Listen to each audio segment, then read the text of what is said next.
I know people that have literally made millions of dollars buying watches for leisure.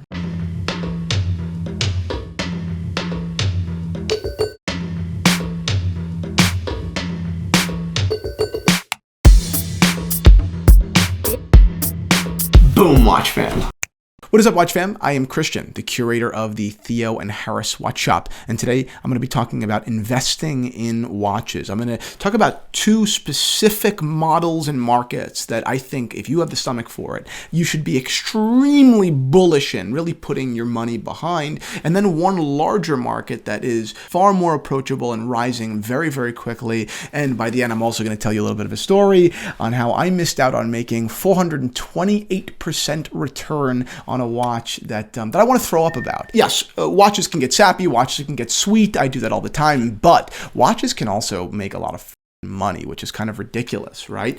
And really, we are in, relatively speaking, I think the infancy of the watch market. As far as how high will watches go, what we understand today to be fair prices for watches is very different than what we understood 5 years ago. And I think that what we will understand 5 years from now is that if we bought watches today, many watches, that we were stealing them. So let's talk about a little bit of history, a little bit of the last kind of 5 years, and list some of the watches that I wish that I had bought. Some of them I did and sold for small profits, and I could have just held them and made 20 times the money, but a mistake. Let's talk about some of them. Of course, the elephant in the room, Patek 5711, their Nautilus. This is a great watch. This is not their best Nautilus. I don't even think it's their best production Nautilus. I think that the 5712 is a better watch for all intents and purposes. And I think that the original reference, the 3700, was even more beautiful and elegant, which is kind of funny because it should be the worst version of the Nautilus, but really I think it's the best. This watch, just a couple of years ago, was trading at a significant premium over its high $20,000 retail, I think $27,000 retail. It was trading in the 30s, and then maybe it would hit 40. I sold one, I think at 40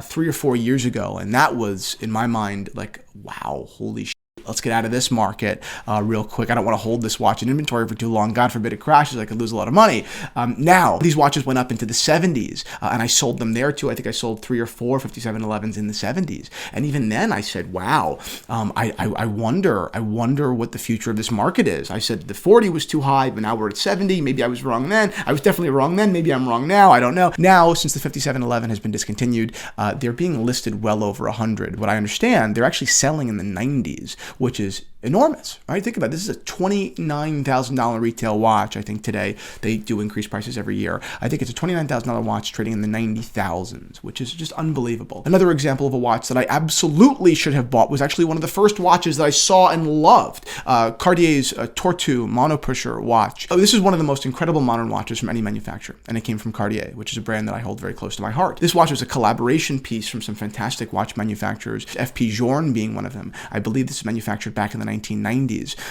When I first saw this watch, which was when I first got into watches, actually before I started Theo and Harris, they were like $12,000. I remember I was offered one for 16, and I said, "Oh, this guy has pipe dreams. You know, this watch is 12. I know it."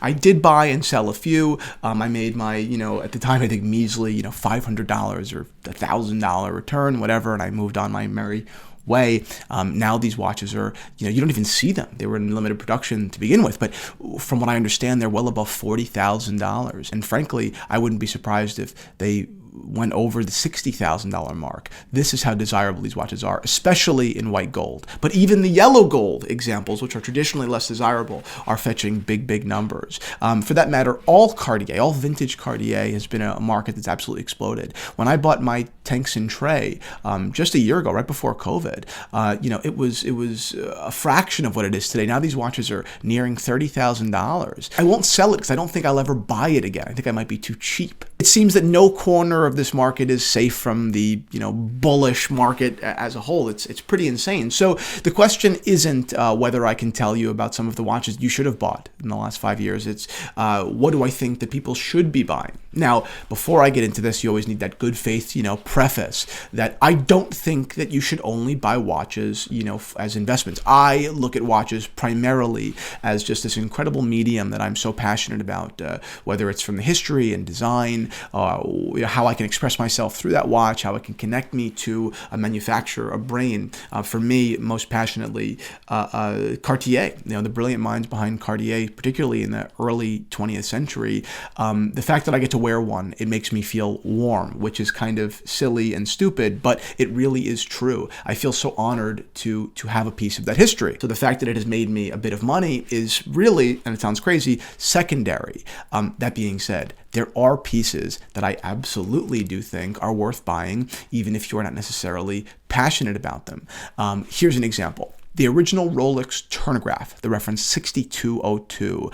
This watch predates the Submariner. It is a no crown guard watch. It has basically all of the hallmarks of what kind of you look for in a vintage quality Submariner. And these are extremely rare watches, I think only produced for 2 years. And you can have them between $30,000 and $55,000 depending on quality. And even $30,000 not being the worst of the worst. It's kind of, entering into the world of quality. But at 50 grand, which again, of course, is a lot of money, but in the grand scheme of watches, especially even in the grand scheme of vintage Rolex, even looking, narrow into the Submariner category, that's not a lot of money. Super high quality Submariners are going over $100,000, $200,000, $300,000 and even higher. I think there was a Submariner that sold for $1 million not so long ago. So $50,000 for a rather rare sports Rolex that predates the Submariner is kind of a no-brainer. I think that anyone who gets themselves into a turnograph absolutely will find themselves owning a very expensive, maybe I'm not going to make up numbers here, but somewhere in the vicinity of $100,000. I don't think that's even unlikely. Now, how quickly will those tides turn? How long will it take for the turnograph to, explode in value? I don't know. But at the rate in which everything is happening, I wouldn't say this is so far away. Something like this could happen on a dime. It could happen in 6 months, and it can happen in maybe on the longer end, 2 or 3 years. Again, not a lot of time. Back to Cartier. In general, Cartier is a fantastic place to put money. Historically, many of these watches, not all of them, some of them have been collectible for years, but many of these watches have been undervalued because they just don't have mass market appeal. They're too feminine, they're too dressy, they're not sports watches. So there isn't the attention and cash flow into that market. But I can tell you firsthand that if you are lucky to find a vintage Cartier watch, whether that is a Tank Louis or a Tank Suntré, really do your due diligence and seriously consider buying it. They come up very infrequently. Obviously, the Tank Louis more popular than some of the other models, but they come up infrequently and they are absolutely iconic. There were times in the 20th century that Cartier was producing not thousands, not hundreds, but dozens of watches a year. That is extremely rare, and I highly suggest that you all take vintage Cartier very seriously. Now, getting an idea of market value when you're buying into Cartier is very difficult because there are so few, oftentimes no, comps on the market that you cannot find anything else for sale. In that, I recommend that you reach out to people on the internet, reach out to dealers, and pick their brains, and of course always prioritizing quality and originality above all else. But I strongly suggest that you take Cartier very seriously. And last but not least, and I don't want to be too vague, but really, and I mean this, the vintage market. Period. Particularly under $10,000, whether it's the Rolex Datejust, of which you can find, extremely rare variants, or whether it's the Universal Geneve Pole Router, again, which you can find extremely rare and high quality variants. I mean, right now we have a Pole Router in the shop. These are watches that, again, there are so few that when there is attention, you have an entire, world of watch people, watch geeks that are hunting for a very small handful of watches. The same thing goes for, again, I'm promoting the shop right now, but these things do exist other places as well, of course. I just know our inventory. The Blue Buckley in the shop, that's a great example. Going into, away from the Theo and Harris shop, a vintage Omega as a general, just as a whole, that market is extremely undervalued. Under $3,000, you can get yourself some incredible oversized, meaning 36 to 38 millimeters, some even military models. Again, keeping in mind, originality, quality, and condition above all, but you can find these incredible watches under $3,000. These watches should absolutely and should be and will be, mark my words, worth double that, not far down the road. Yes, $6,000 is a lot of money. And when you think about, I could have bought this a year ago for $3,000, some people may be turned off by that. But there is an entire world of people that don't think like that. There's an entire world of people that say, no, everyone else was a little bit dumb. This watch is worth $6,000. They're looking at comps outside of Omega, and they're saying, yes, this piece, its rarity, its condition, its quality, its historical significance, this makes sense in the $6,000 range. Everyone was, afraid of it at 3. That made no sense. I don't live in the past. I live in the future. $6,000. I'll pay it. And that doesn't make them crazy. I think that many people today are a little bit short-sighted. I think that a lot of people today say, wow, I could have bought that vintage Omega for $1,800. Now it's $24,000. What a shame. I missed the boat.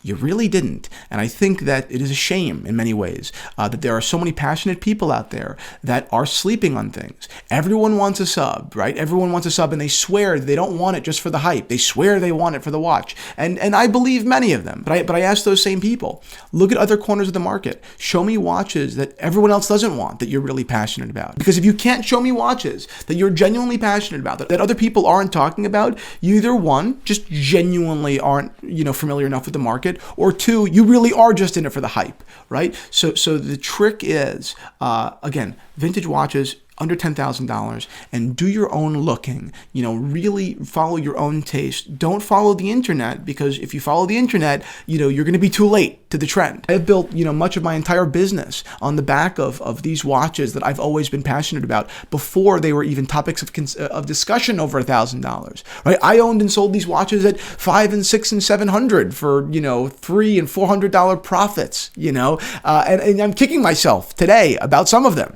And I remember where I was when I sold them. Here's another example of a watch that I totally missed out on. I sold a vintage 36mm AP in solid yellow gold that I owned at $7,000, and I sold it for $11,000, right? And I thought when I made that $4,000 profit, I thought I was the king of the world. I was 20 years old. I said, holy shit, I'm at a club. I hate clubs. I was at a club. I said, this is the best. This is the absolute best. Little did I realize how stupid I was being. Those watches are worth, high 20s into the 30s, and I have no doubt they'll go into the high 30s and 40s. I would do anything for that watch back. Don't be me in that circumstance, right? Don't just think about what was the value 6 months ago. Think about, do I love it? If you're buying for passion, but if you're buying for money, for profit, think about, realistically, where should this watch be priced? And am I confident enough in it? Of course, there's a lot of variables. Production, rarity, these are important variables that can dictate how quickly a market can move. Of course, keep that in mind. I'm not recommending that amateurs get into heavy investing into watches. It's not my recommendation with this video, but I want to be thought-provoking. I want you all to, don't just throw money at the market. I certainly don't recommend that. I'm the type of guy that buys for passion. I've always had a very large inventory of watches that I just wanted to play with, kind of a large collection.